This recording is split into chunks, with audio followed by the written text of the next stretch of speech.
शुरू अल्लाह के नाम से जो बड़ा मेहरबान नहायत रहम करने वाला है। इनको नूह का किस्सा सुनाओ, उस वक्त का किस्सा जब उसने अपनी कौम से कहा था कि ऐ बरादरान कौम, अगर मेरा तुम्हारे दरमियान रहना और अल्लाह की आयत सुना सुना कर तुम्हें गफलत से बेदार करना तुम्हारे लिए नाकाबिल बर्दाश्त हो गया है, तो मेरा भरोसा अल्लाह पर है। तो अपने ठहराए हुए शरीकों को साथ लेकर एक मुतफिका फैसला कर लो, और जो मनसूबा तुम्हारे पेश नज़र हो उसको खूब सोच समझ लो, ताकि इसका कोई पहलू तुम्हारी निगाह से पोशीदा ना रहे।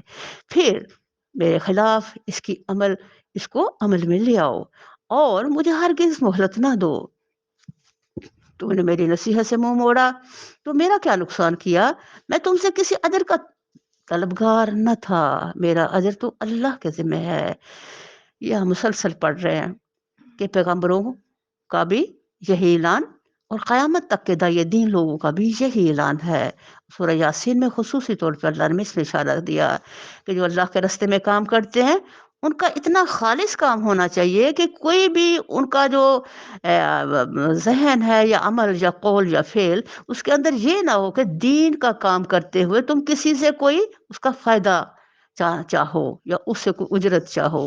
क्योंकि पैगम्बराना शेवा और शान ये है कि हमेशा खालिस अल्लाह के लिए काम करो और ऐलान करते जाओ कि मेरी जो उजरत है वो मेरे रब के ज़िम्मा है। तो ये है दाइए दीन का अमल खालिस। अगर हम लोग कोई नेकी करते हैं, तो साथ ही हम दूसरों से ये वाबस्ता अपनी ख्वाहिशात कर लें कि मुझे इससे ये अजर मिलेगा, तो वो क्या होता है, नाखालिस हो जाता है। तो अल्लाह ताला बार-बार इस बात को इसलिए दोहरा रहे हैं कि हर दाइए दीन अपने अमल को पैगम्बराना तरीके से खालिस करे, और कभी भी दुनिया वालों से अपनी ज़रूरियात को वाबस्ता ना करे और ना उजरत उनसे चाहे। और मुझे हुक्म दिया गया है, ख़्वाह कोई माने या ना माने, मैं खुद मुस्लिम बन कर रहा हूँ। उन्होंने इसे जुटलाया और नतीजा ये हुआ, हमने इसे और इन लोगों को जो इसके साथ कश्ती में थे बचा लिया, और इन्हीं को ज़मीन में जानशीं बनाया, और इन सबको गर्क कर दिया जिन्होंने हमारी आयत को जुटलाया था। बस देख लो कि जिन्हें मुतनब्बे किया गया था, और फिर भी उन्होंने मान कर ना दिया, उनका क्या अंजाम हुआ। अल्लाह अकबर कबीरा। अल्लाह ताला इसलिए बता रहे हैं, ये उलुल अज़्म पैगंबर नूह अलैहिस्सलाम, जिनकी तबलीग का टाइम सबसे तवील था, और उस दौरानिया में नस्ल दर नस्ल लोग उठे, लेकिन किसी ने भी उनको मान कर ना दिया। इतना सब्र, ये हिल्म वाला पैगंबर, जिसकी तारीफ अल्लाह फरमा रहे हैं कि ये रात दिन मेहनत करता रहा अपनी कौम पर। आखिर जब वो उकता गया, तो फिर अल्लाह ने उन्होंने बदुआ की, तो अल्लाह ताला कबूल फरमा ली। और फिर अल्लाह ताला ने उनको कहा कि एक-एक जोड़ा हर चीज़ का अपनी कश्ती में रख लो। और जब वो कश्ती बना रहे थे, तब भी लोग मज़ाक उड़ा रहे थे, लो जी ये कश्ती किसे पहाड़ों में चलेगी, ये खुशकी पे चलेगी, क्या बन रहा है? ये नहीं, जब ज़ालिम इंसान हो जाता है, तो वो अल्लाह और उसके रसूलों के जुटलाने और मज़ाक उड़ाने में ज़रा भी गुरेज़ नहीं करता, कुली तौर पे शैतान के चुंगल में वो फँस जाता है। तो जितना इनका मज़ाक उड़ाया गया, अल्लाहु अकबर कबीरा, और किसी पे कम बकर, यहाँ तक कि जो भी बच्चे आगे पैदा होते, तो जो उनके माँ-बाप, दादे-परदादे थे, वो कह देते कि यहाँ एक बंदा है मजनून, तो आपने जब भी बड़े होना तो उसकी बात नहीं सुननी। यानी तरबियत नहीं, पैदाइशी में बच्चों को ऐसा कहने शुरू कर, फिर जो कोई बच्चा बड़ा होता, जवान होता, वो पहले बिदक जाता हज़रत नूह अलैहिस्सलाम से। यानी इंतहाई तकलीफ दे इनकी ज़िंदगी का जो सफ़र है ना तबलीग का। तो अल्लाह ताला यहाँ फिर वो उस चीज़ का तज़किरा फरमा रहे हैं। फिर नूह के बाद हमने मुख्तलिफ़ पैगम्बरों को उनकी कौमों की तरफ भेजा, और वो इनके पास खुली-खुली निशानियाँ लेकर आए। मगर जिस चीज़ को उन्होंने पहले जुटला दिया था, इसे फिर मान कर ना दिया। इस तरह हम हद से गुज़र जाने वालों के दिलों पर ठप्पा लगा देते हैं। अस्तग़फिरुल्लाह रब्बी मिन कुल्लि ज़ंबिन। फिर उनके बाद हमने मूसा और हारून को अपनी निशानियों के साथ फ़िरौन और इसके सरदारों की तरफ भेजा, मगर उन्होंने अपनी बढ़ाई का घमंड किया, और वो मुजरिम लोग थे। बस जब हमारे पास से हक़ इनके सामने आया, तो उन्होंने कह दिया ये तो खुला जादू है। यहाँ पता चला कि ये जादू का इल्ज़ाम, ब्लेम जो है वो आया नबी सल्लल्लाहु अलैहि वसल्लम के लिए सिर्फ़ नहीं था, बल्कि शुरू से जो भी पैगंबर आए, उनके लिए ये ऐसा ही काफ़िरों ने एक ब्लेम दिया। मूसा ने कहा, तुम हक़ को ये कहते हो, जबकि वो तुम्हारे सामने आ गया। क्या ये जादू है? हालाँकि जादूगर फलाह नहीं पाया करते। उन्होंने जवाब में कहा, क्या तू इसलिए आया है कि हमें उस तरीके से फेर दे جس پر ہم نے اپنے باپ دادوں کو پایا ہے، اور زمین میں بڑھائی تم دونوں کی قائم ہو جائے۔ تمہاری بات تو ہم ماننے والے نہیں ہیں۔ اور فرعون نے اپنے آدمیوں سے کہا، یہ ماہر فن جادوگر کو ہر ماہر فن جادوگر کو میرے پاس حاضر کرو۔ اب یہ دیکھیں، یہ پتہ چلتا ہے کہ جو ہماری گٹی کے اندر یہ بات ہوتی ہے، کیونکہ ایک ماحول میں جب ہم پلتے بڑھتے ہیں تو وہ ہماری طبیعت میں راسخ ہوتی جاتی ہے۔ تو جب ہمارے سامنے سچائی آ جاتی ہے تو ہم فوراً سوچتے ہیں، اچھا میرے باپ دادا کیا کرتے تھے؟ اچھا باپ دادا کو تو بھائی کل کا علم نہیں تھا، کل سائنس نہیں تھی۔ آج الحمدللہ کا سائنس کی دنیا، علم کی دنیا آ گئی۔ تو اب ہم باپ دادا کو بھول جائیں، اب اپنے اللہ سے ڈائریکٹ رابطہ کریں، اپنے نبی صلی اللہ علیہ وسلم سے رابطہ کریں، اپنے قرآن کو کھولیں جو تصدیق کرے آپ کے عمل کی۔ اگر قرآن میرے باپ دادا کے عمل کی تصدیق سچائی کی نہیں کر پا رہا تو مجھے فوراً چھوڑ دینا ہے۔ ہمیں وہ حرکت، وہ بات نہیں کرنی جو پہلے لوگوں نے کی، پہلی امتوں نے کی۔ تو اللہ تعالیٰ ہمیں اس پر ہدایت دے اور ہمیں اس بات کو سمجھنے کی توفیق دے کہ ہم اپنے ہر عمل کو قرآن کی کسوٹی پہ پرکھ کر زندگی کا سفر کریں۔ جب جادوگر آ گئے تو موسیٰ نے ان سے کہا، جو کچھ تمہیں پھینکنا ہے پھینکو۔ پھر جب انہوں نے اپنے انچھڑ پھینک دیے تو موسیٰ نے کہا، یہ جو کچھ تم نے پھینکا ہے یہ جادو ہے، اللہ ابھی سے باطل کیے دیتا ہے، مفتوں کے کام کو اللہ سدھرنے نہیں دیتا، اور اللہ اپنے فرمانوں سے حق کو حق کر دکھاتا ہے، خواہ مجرموں کو وہ کتنا ہی ناگوار ہو۔ پھر دیکھو کہ موسیٰ علیہ السلام کو اس کی قوم میں سے چند نوجوانوں کے سوا کسی نے نہ مانا، فرعون کے ڈر سے اور خود اپنی قوم کے سربراہ لوگوں کے ڈر سے، جنہیں خوف تھا کہ فرعون ان کو عذاب میں مبتلا کرے گا۔ اور واقعہ یہ ہے کہ فرعون زمین میں غلبہ رکھتا تھا اور وہ ان لوگوں میں سے تھا جو کسی حد پر رکتے نہیں ہیں۔ اب یہاں پتہ چلتا ہے کہ انسان جون سا ہے اس کی طبیعت کے اوپر دنیا، ماحول، اقتدار اور قوتوں کا خوف زیادہ ہے اللہ کی خوف کے بجائے۔ اللہ تعالیٰ جو قرآن عظیم میں مسلسل اتق اللہ کہہ رہے ہیں، مجھ سے ڈرو، مجھ سے ڈرو۔ جب انسان اللہ سے ڈرتا ہے تو سارے خوفوں میں اللہ اکبر، اللہ تعالیٰ اس کو بے خوف کر دیتے ہیں۔ ابھی جب موسیٰ علیہ السلام ہی فرعون کے دربار میں جانے لگتے ہیں تو وہ اپنے سینے میں گھٹن محسوس کرتے ہیں، تو اللہ تعالیٰ نے کیا فرمایا کہ تم جاؤ اور تم جا کر کے اس کے سامنے کھڑے ہو جاؤ، تو تمہیں ایک بات محسوس کرنی ہے، وہ کیا؟ اپنے سینے کے اندر اطمینان۔ یہی تمہاری تلوار ہوگا، یہی تمہاری فوج، یہی مقابلہ کرنے کے لیے کافی کہ تمہارے سینے کے اندر ایک مضبوطی ہو اور تم سامنے سے کسی کا خوف نہ آئے اور تم صرف اللہ سے ڈرنے والے ہو۔ تو کیا ہوا تھا؟ سبحان اللہ، جب وہ جاتے ہیں اس کے دربار میں تو وہ بالکل وہ فرعون سے بے خوف تھے اور انہوں نے اللہ کی ساری نشانیاں اس کے سامنے رکھ دی۔ موسیٰ نے اپنی قوم سے کہا کہ لوگو، اگر تم واقعی اللہ پر ایمان رکھتے ہو تو اس پر بھروسہ کرو اگر مسلمان ہو۔ انہوں نے جواب دیا، ہم نے اللہ ہی پر بھروسہ کیا، اے ہمارے رب، ہمیں ظالم لوگوں کے لیے فتنہ نہ بنا اور اپنی رحمت سے ہم کو کافروں کے سے نجات دے۔ اور ہم نے موسیٰ اور اس کے بھائی کو اشارہ کیا کہ مصر میں چند مکان اپنی قوم کے لیے مہیا کر اور اپنے ان مکانوں کو قبلہ ٹھہرا لو اور نماز قائم کرو اور اہل ایمان کو بشارت دے دو۔ اب سبحان اللہ، یہ اللہ کی زمین پر پہلے جیسے ہمارے اب یہ گھر بنے ہوئے ہیں نا، ایسے بازار ہیں اور ترتیب میں، ایسا نہیں تھا۔ موسیٰ علیہ السلام کے زمانے میں ترتیب سے گھروں کا بننا شروع ہوا سب سے پہلے۔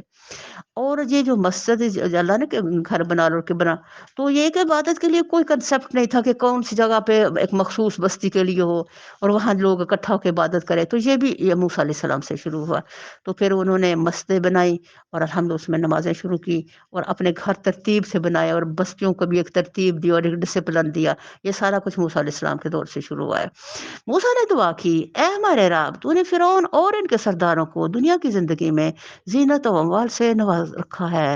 اے رب، کیا یہ اس لیے ہے کہ وہ لوگوں کو تیری راہ سے بھٹکائیں؟ اے رب، ان کے مال غارت کر دے اور ان کے دلوں پر ایسی مہر کر دے کہ ایمان نہ لائیں جب تک دردناک عذاب نہ دیکھ لے۔ اب یہ دیکھو کہ اللہ کی طرف دینے والا اتنا مخلص اور اتنے نرم دل ہوتے ہیں یہ پیغمبر لوگ، لیکن جب قوم حد سے بڑھ جاتی دکھ دینے میں تو آخر وہ انسان ہی ہوتے ہیں، تو پھر ان کے دل میں بھی وہ سختی آ جاتی ہے اور ناراضگی آ جاتی ہے، تو پھر وہ اللہ تعالیٰ سے آخر کار ہار کر کے फिर वो दुआ करते हैं। अल्लाह ताला ने जवाब में फरमाया, तुम दोनों की दुआ कबूल की गई, साबित कदम रहो और उन लोगों के तरीके की तरह हरगिज़ पैरवी न करो जो इल्म नहीं रखते। और हम बनी इसराइल को समंदर से गुजार ले गए। फिर फ़िरौन और इसके लश्कर ज़ुल्म और ज़्यादती की गरज से उनके पीछे चले, हत्ता कि जब फ़िरौन डूबने लगा, तो बोल उठा, मैंने मान लिया कि खुदावंद हकीकी इसके सिवा कोई नहीं है, जिस पर बनी इसराइल ईमान लाए और मैं भी सर अतात झुका देने वालों में से हूँ।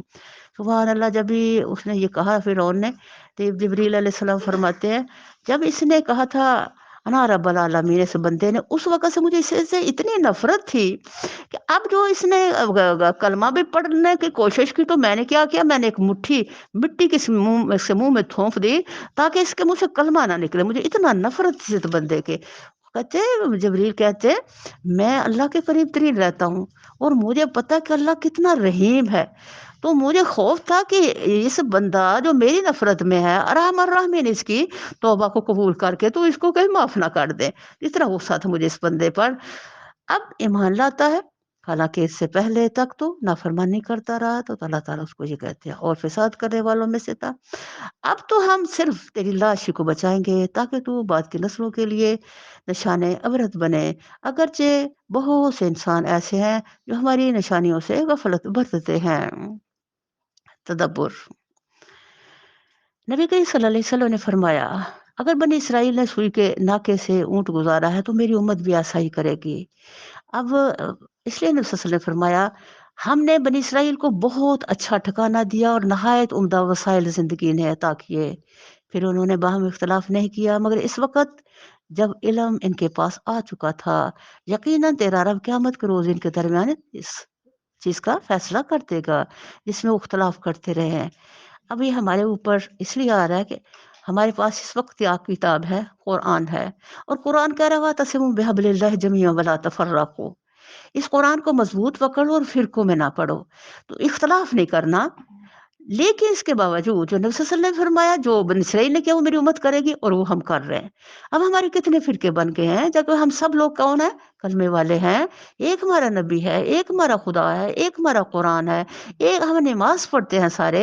तो अल्लाह अकबर कबीरा, इसके बावजूद हमारे अंदर कितना इख्तिलाफ़ है, कितनी नफ़रतें हैं, ये फलाना है, ये फलाना है। तो अगर हम किताबुल्लाह को पढ़ेंगे तो हमारी तबीयत के अंदर से ये चीज़ ज़ाइल हो जाएगी।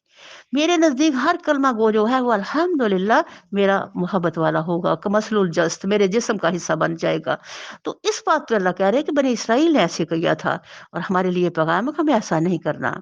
अब अगर तुझे इस हदायत की तरफ से कुछ भी शक हो जो हमने तुझ पर नाज़िल की है, तो इन लोगों से पूछ ले जो पहले से किताब पढ़ रहे हैं। फिर वाक़ई ये तेरे पास हक़ ही आया है तेरे रब की तरफ से, लिहाज़ा तू शक करने वालों में से ना हो और उन लोगों में ना शामिल हो जिन्होंने अल्लाह की आयत को झुठलाया है, वरना तू नुकसान उठाने वालों में होगा। हकीकत ये है कि जिन लोगों पर तेरे रब का कौल रास्त आ गया, इनके सामने ख़्वा कोई निशानी आ जाए, वो कभी ईमान लाकर नहीं देते, जब तक कि दर्दनाक अज़ाब सामने ना देख लें। फिर क्या ऐसी कोई मिसाल है कि एक बस्ती अज़ाब देखकर ईमान लाई हो और इसका ईमान इसके लिए नफ़ा बख्श साबित हुआ हो? यूनुस की कौम के सिवा इसकी कोई नज़ीर नहीं। वो कौम जब ईमान ले आई थी, तो अलबत्ता हमने इस पर से दुनिया की ज़िंदगी में रुसवाई का अज़ाब टाल दिया था और इसको एक मुद्दत तक ज़िंदगी से बहरामंद होने का मौका दिया था। सुभान अल्लाह!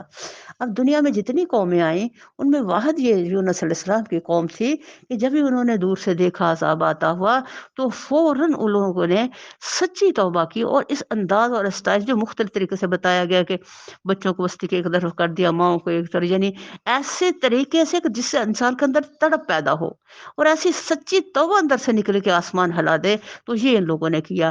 तो जो यूनुस अलैहिस्सलाम थे, उनके लिए इसलिए ये मसला पेश उनको आया कि उन्होंने अल्लाह का हुक्म आने से पहले बस्ती को छोड़ दिया। तो इस अगर पैगंबर की शान बड़ी आला है और अल्लाह की ज़मीन पर अल्लाह का महबूब तरीन है, लेकिन पैगंबर की गलती भी कितना बड़ा मसला बन जाती है। सुभान अल्लाह! इसके बावजूद अल्लाह ताला ने इशारा क्यों किया? इसलिए कि यूनुस अलैहिस्सलाम का अगर वाक़या बड़ी बाकी पैगंबरों से मुख्तलिफ है, تو ایک بہت بڑا احساس اللہ نے ان کو دے دیا، ایک خوبصورت دوا جو سکھائی نجات کی، تو وہ امت محمد صلی اللہ علیہ وسلم کے لیے خزانہ، ایک انعام اور ایک اللہ کا بہت بڑی عطا و بخشش بن گیا۔ یہ دیکھیں کہ جس کو ذرا تکلیف آتی ہے اللہ تعالیٰ اس کا ریوارڈ کتنا دیتے ہیں۔ اب جتنی دعا اس پیغمبر کی پڑھ دی جاتی ہے قیامت تک کے لیے امت مسلم پڑھے گی، اور کسی پیغمبر کی نہیں پڑھی جاتی، اور ہر مشکل میں ہم ان کو پکارتے ہیں، تو یہ ان کے لیے اس مصیبت کا بہت بڑا ریوارڈ بن گیا۔ الحمدللہ قیامت تک کا صدقہ جاریہ ہم ان کا بن گئے۔ اگر تیرے رب کی مشیت یہ ہوتی کہ زمین میں سب مومن و فرما بردار ہی ہوں، تو سارے اہل زمین پر ایمان لے آئے، سارے اہل زمین ایمان لے آئے ہوتے، پھر کیا تو لوگوں کو مجبور کرے گا کہ وہ مومن ہو جائیں؟ کوئی متنفس اللہ کے اذن کے بغیر ایمان نہیں لا سکتا، اور اللہ کا طریقہ یہ ہے کہ جو لوگ عقل سے کام نہیں لیتے وہ ان پر گندگی ڈال دیتا ہے۔ استغفر اللہ ربی من کل ذنب۔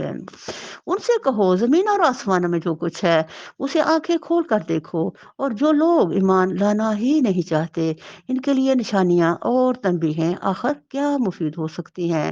اب یہ لوگ اس کے سوا اور کس چیز کے منتظر ہیں کہ وہی برے دن دیکھیں جو ان سے پہلے گزرے ہوئے لوگ دیکھ چکے ہیں۔ ان سے کہو اچھا انتظار کرو، میں بھی تمہارے ساتھ انتظار کرتا ہوں، پھر جب ایسا وقت آتا ہے تو ہم اپنے رسولوں کو اور ان لوگوں کو بچا لیا کرتے ہیں جو ایمان لائے ہیں۔ ہمارا یہ طریقہ ہے کہ ہم پر یہ حق ہے مومنوں کو بچا لیں۔ اے نبی صلی اللہ علیہ وسلم کہہ دو کہ لوگو اگر تم ابھی تک میرے دین کے متعلق کسی شک میں ہو تو سن لو کہ تم اللہ کے سوا جن کی بندگی کرتے ہو میں ان کی بندگی نہیں کرتا، بلکہ صرف اسی خدا کی بندگی کرتا ہوں جس کے قبضے میں تمہاری موت ہے۔ مجھے حکم دیا گیا ہے کہ میں ایمان لانے والوں میں سے ہوں، اور مجھ سے فرمایا گیا ہے کہ یکسو ہو کر اپنے آپ کو ٹھیک ٹھیک اس دین پر قائم کر دے، ہرگز اور ہرگز مشرکوں میں سے نہ ہو۔ اور یہ ہماری بھی دعا ہے، اب جب نماز پڑھتے ہیں تو وجہ ہم پڑھتے ہیں الحمدللہ، تو یہ پھر کیا ہوا، میرے نبی صلی اللہ علیہ وسلم نے جو پڑھا وہ قیامت تک کے لیے ہر مومن کے لیے اس کی نماز کے آغاز میں یہ وعدہ عہد یہ الفاظ دہرانا لازم ہو گیا۔